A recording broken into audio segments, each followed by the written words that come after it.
बाबेदोम।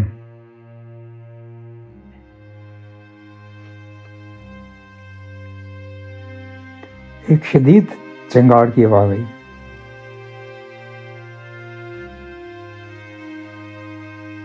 वो शदीद बिजली की आवाज से शायद सैकड़ों गुना ज्यादा।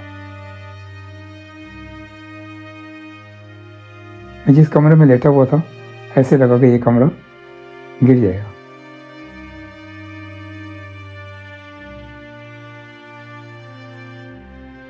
मैं हड़बड़ा कर उठा। मैंने जीन की पैंट और जीन की जैकेट पहनी हुई थी। जल्दी से मैंने जॉगर पहने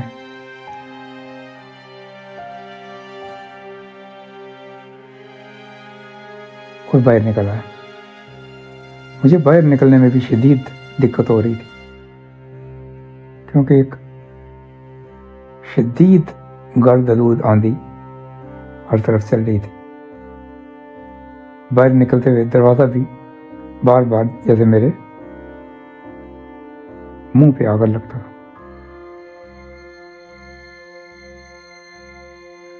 बड़ी मुश्किल से मैं कमरे से बाहर निकला। हर तरफ गटाटूप अंधेरा। मैंने घड़ी की तरफ देखा तो दिन के 10 बजने वाले थे, लेकिन यूं लगता था कि अमावस की रात है और उसका भी ऐन वस्त। आंधी मजीद तेज होने लगी। मैं घर के सदर दरवाजे से बाहर निकला। एहतियातन मैंने एक वॉकिंग स्टिक हाथ में ले ली। सन ग्लासेस जो थोड़े से मजबूत थे वो पहने और बाहर निकल गया। एक कदम चलना भी दुश्वार था। हमारे घर के बिल्कुल साथ चंद गज पर एक बहुत कदीमी कब्रिस्तान है जो शायद 1-1.5 एकड़ पर मोहित है। इसमें कीकर के और फुलाई की बहुत सारे दरख्त हैं।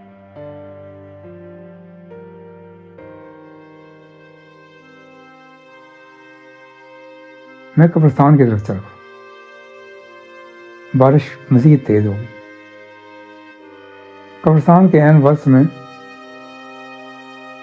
किसी जमाने का एक बहुत बड़ा पत्थर पड़ा हुआ था।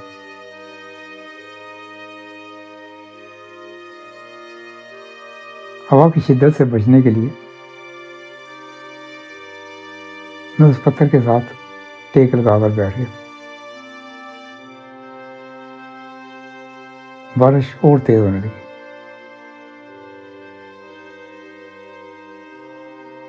मुझे यूं लगा कि ये पत्थर शायद मेरे ऊपर ही ना लुढ़क जाए। मैं डर के उठा, लेकिन आंधी इस कदर तेज थी कि उसने मुझे उठाकर एक दरख्त पर पटक दिया और मेरी आंखों के सामने अंधेरा छा गया।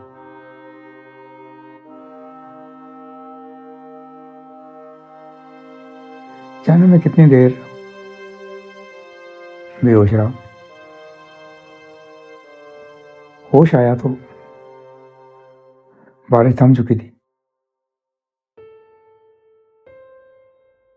लेकिन हर तरफ एक तबाही का मंजर था। सारे दरख्त गिर चुके थे।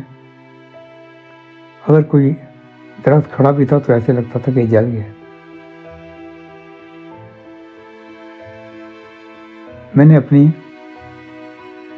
सारी ताकत जमा करके उठने की कोशिश की। बड़ी मुश्किल से मैं उठा तो मुझे अपने चेहरे पे चिपचिपाहट सी महसूस। मैंने हाथ लगाकर देखा तो मेरा चेहरा खून आलूद हो चुका।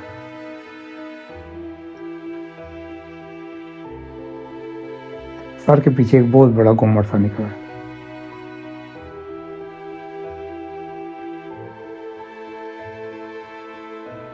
लेकिन मैंने हिम्मत की, मैं उठा और आबादी की तरफ चल पड़ा। कब्रिस्तान से निकलते निकलते मुझे अंदाज़ा होने लगा कि किस नौइयत की तबाही हुई है। कब्रिस्तान से निकलते ही मैंने 2 मरी हुई भैंसें देखी, लेकिन यूँ लगता था कि इनको किसी ने, देवदाद ने उठाकर बार बार ज़मीन पर पटका। मैं दहशतज़दा होकर और आगे चल पड़ा। आबादी का मंजर इससे भी ज़्यादा होलनाक था।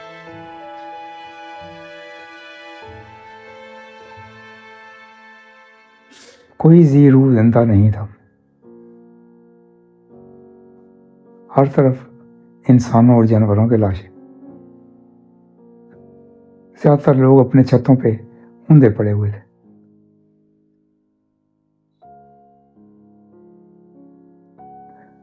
गाड़ियों के शीशे टूटे हुए थे, गाड़ियां उल्टी पड़ी थी और इनमें से कई शायद जल चुकी थी।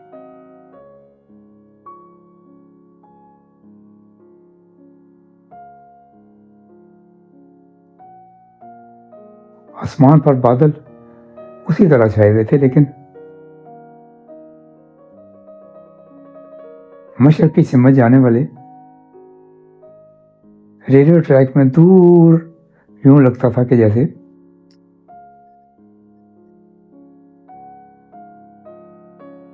सूरज अभी डूबा नहीं है। शदीद सुर्ख रंग का सूरज।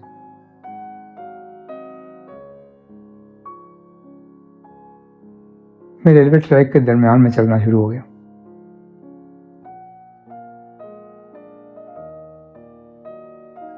रेलवे ट्रैक के दोनों तरफ तबाही और बर्बादी के वही मनाजर। इंसानों, जानवरों की लाशें, बदबू, गंदगी। मैं कुछ आगे गया तो रेलवे पुल टूटा हुआ था और एक ट्रेन आधी अंदर गिरी हुई थी। मैं थोड़ा सा एक तरफ से होकर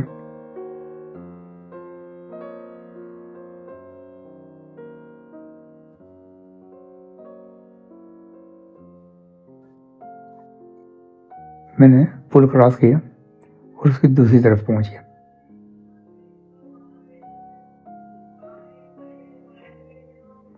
तबाही और बर्बादी का मंजर एक जैसा ही था। लोग मरे पड़े थे। अगर कोई दरख्त खड़ा था तो ऐसे लगता था कि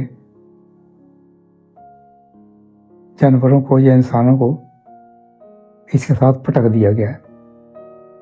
एक दो जगह पे मुझे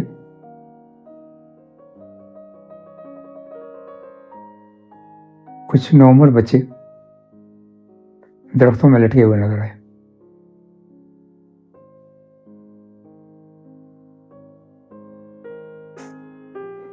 मैं चलता रहा।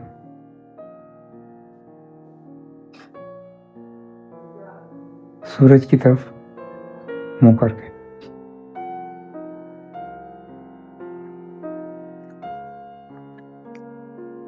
अब बदबू और ताफन कुछ ज्यादा हो गया था।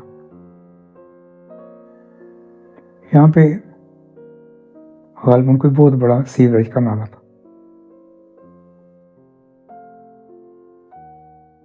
मुझे लगा कि जैसे एक ज़माने में यहाँ पे कुरंग नाला था जिसमें हम मछलियाँ पकड़ते थे, लेकिन फिर कुछ लोगों ने एक कॉलोनी बनाई और उसको सीवरेज का नाला बना डाला। बदबू इंतहाई शदीद थी। बर्दाश्त से बाहर। सुबह से मैं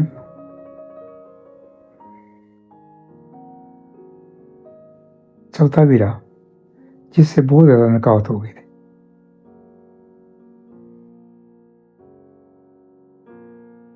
मुझे ठंड भी लगनी शुरू हो गई। फिर पता नहीं क्या हुआ, कुछ दूर आगे जाने के बाद मुझे यकायक चक्कर से आए और मैं गिर गया। और फिर मेरी आंखों के सामने अंधेरा छा गया।